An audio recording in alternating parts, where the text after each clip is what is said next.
tutabomolea. Naam, tuelekee kaunti namba 43. Serikali ya kaunti ya Homa Bay imeanza mchakato wa kujenga madarasa ya kisasa ili kuinua hali ya elimu ya chekechea. Wanafunzi wengi wamekuwa wakisomea katika mazingira duni shuleni, huku hali mbaya ya miundo msingi ya shule za chekechea ikitatiza masomo. James Latano na taarifa zaidi.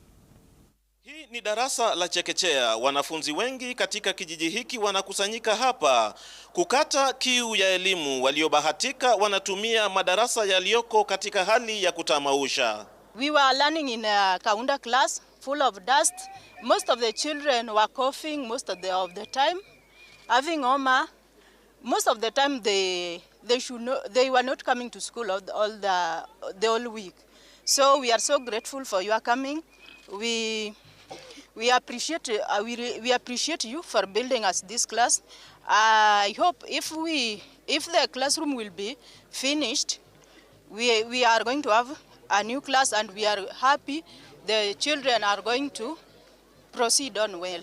Isitoshe, ni hali ambayo imesababisha wanafunzi wengi kusalia nyumbani wakati wa mvua na jua kali, hivyo basi kutatiza pakubwa elimu ya chekechea katika maeneo mengi hasa vijijini. So you must provide a friendly learning environment for our young ones. And that's why we believe that when we do a classroom in a school, we'll be providing a friendly learning environment, and that will enhance enrollment in the schools, and our children will be safe.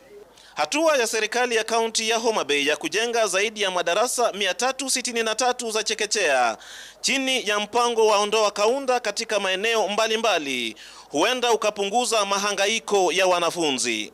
As we move forward, we will be able to ensure that every school, every class where we have our children learning is a conducive environment. And therefore, we are very proud that our learners, we have nearly 100,000 learners.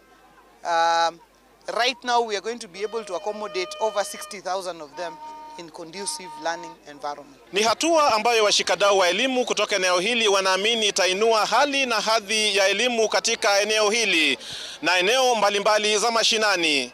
James Latano, runinga ya Citizen, kutoka eneo hili la Ndhiwa, kaunti ya Homa Bay.